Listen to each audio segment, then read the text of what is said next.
Hello everybody, my name is Shayla Avance. I am in my 6th year as a targeted individual. I live in Tampa, Florida.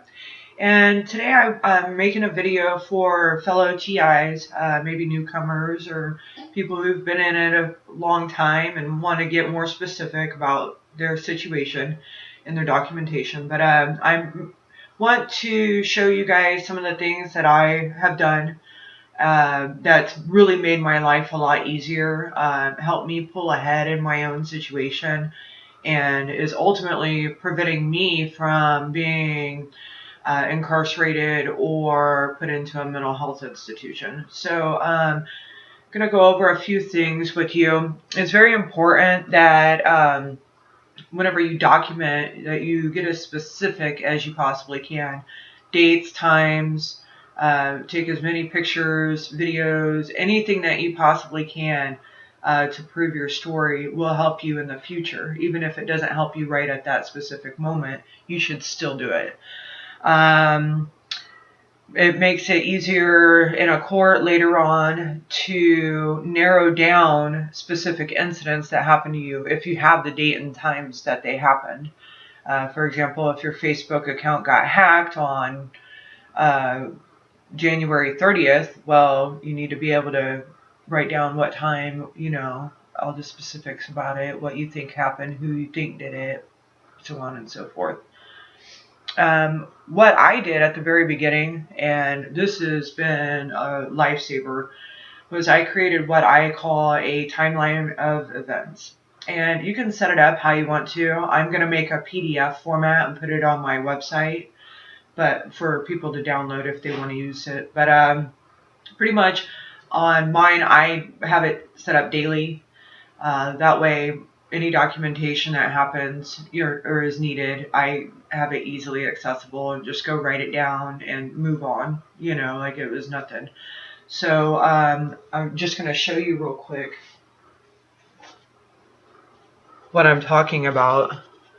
This is when I first started in my experience, September 2012. And so there's years and years and years and years. I have many, many pages of paperwork, okay? I took my documentation. I've kept my bills. I took my timeline of events and my pictures, printed things out, and created my binders.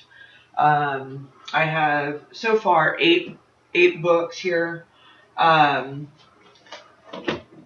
This pretty much holds everything. This is like a tangible reference, chronological order that I can give somebody and say, okay, well, you can kind of flip through the paperwork and see where my story's going, the things that were happening to me. If, for example, I don't have my laptop anymore or access to the internet, this is a good backup plan if you're, able to. It has been kind of expensive buying the ink, to be honest with you, but I, as I can, did it, and it's accumulated to be quite a bit of information for me. Okay, so a good example of what I keep in my binders. Sorry, this is kind of difficult here. My hospital bills from my first panic attack on September 27th, 2012. I have all of them. That was $3,700 in damages that I haven't been able to afford. So the emotional distress that was caused from that needs to be documented, and this is an effective way to keep track of things like that. And should I ever need this bill, I can simply go to my binder. I know what the date is on it and just pull it right out, and it's there.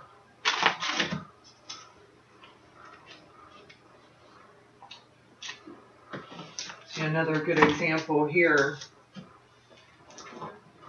is whenever they called CPS on me. I have the little pamphlet that the caseworker gave me. That was in October of 2012 when they tried to have my kids taken from me.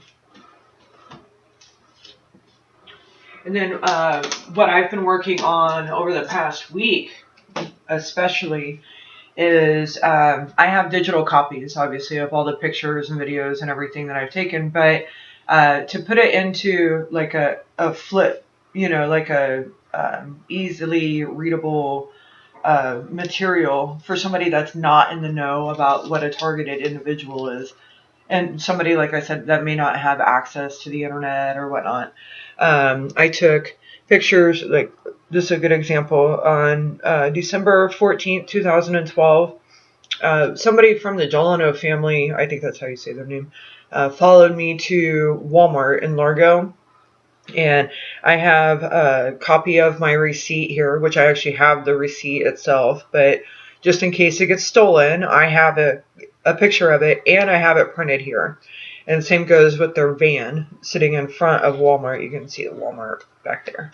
So that's, I think that's a really good thing to do. Not only you're offering different forms of it, you're putting it in chronological order, and you're also backing it up another time. You can't back up your information enough. I have lost so much information over the course of time because of break-ins. They've hacked into my computers, you know, typical TI stuff. So it's just kind of safeguarding yourself and your information. I recommend that people keep their devices.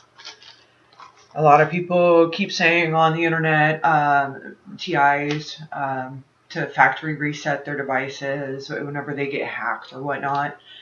Don't do that. A lot of people need to go into their laptop settings and make sure that they do not have remote access turned on.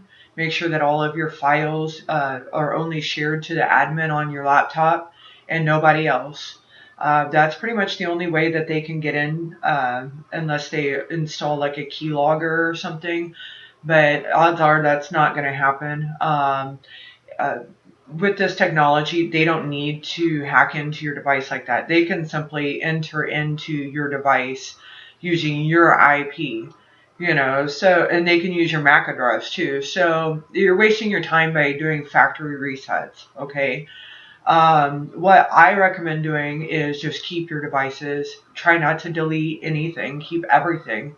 Obviously, you're probably going to have to delete out cache every once in a while, and that's not too big of a deal. But your internet history, cover your own butt, pretty much, and document about yourself and what you're doing.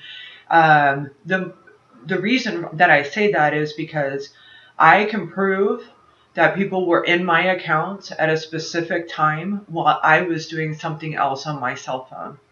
They were using my IP and my MAC address, but my physical phone is logging that I am, let's say, in Facebook while they're in my Twitter account, you know, and that's physically impossible to do those things, you know, the way that they're trying to. So it's just a good way to prove that you're being hacked or whatnot.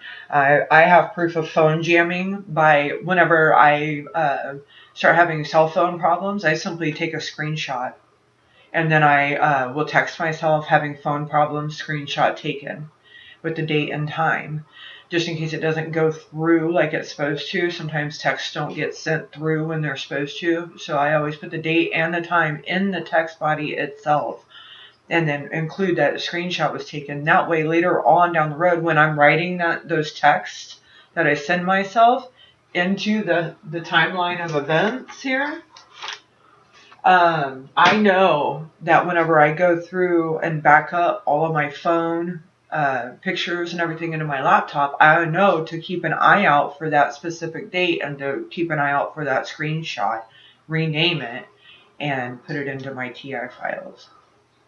And I'm going to have a video about that as well. I figured out a pretty effective way to keep your computer and your digital documentation organized. So I'll be giving a short video on that as well at a later date. Let's see here. I've got it written down, sorry. I think that's pretty much it. Oh, keep your receipts. That is also a lifesaver, especially if you're being gang stalked. So many people are like, oh, you can't prove that you're being gang stalked. Whatever. There's cameras everywhere.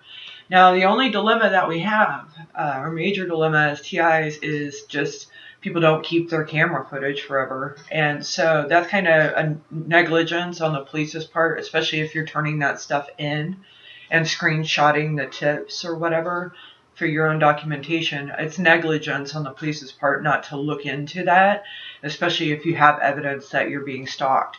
So that's a future lawsuit against your local police department or sheriff or whoever. And you need to keep track of those things. And also it's proof to your claim. I have had many incidents, especially at Walmart, because I go there so often, and where people are out in the parking lots spreading this around. They call ahead and speak with employees, and then the employees will harass you. Not always Walmart, but other businesses all over the United States. I've moved everywhere, it feels like. But so keep your receipts and document it. Text yourself. Take a picture of the receipt. I mean, back up as much as you can. Okay. I actually have a lot. This is like 6 years of receipts. It's ridiculous. And I hate lugging this around, but it's necessary. It might one day save my life. And it might save yours as well, so I recommend doing it. If anything, just keep the important ones where you know they were gang stalking you. All right. Keep your medical records. Get all your police call logs. All your bills, whether they're current or past due. It's a good way to organize them, I suppose. You'll know where to go if you can't find it, lease agreements, any license renewals, driver's license, car license plates. Keep everything. Put all that paperwork into a binder similar to this. You don't have to, obviously, but I highly recommend it. Okay. Thanks for watching, guys. Happy documenting and best wishes to all my TI family. Have a good one.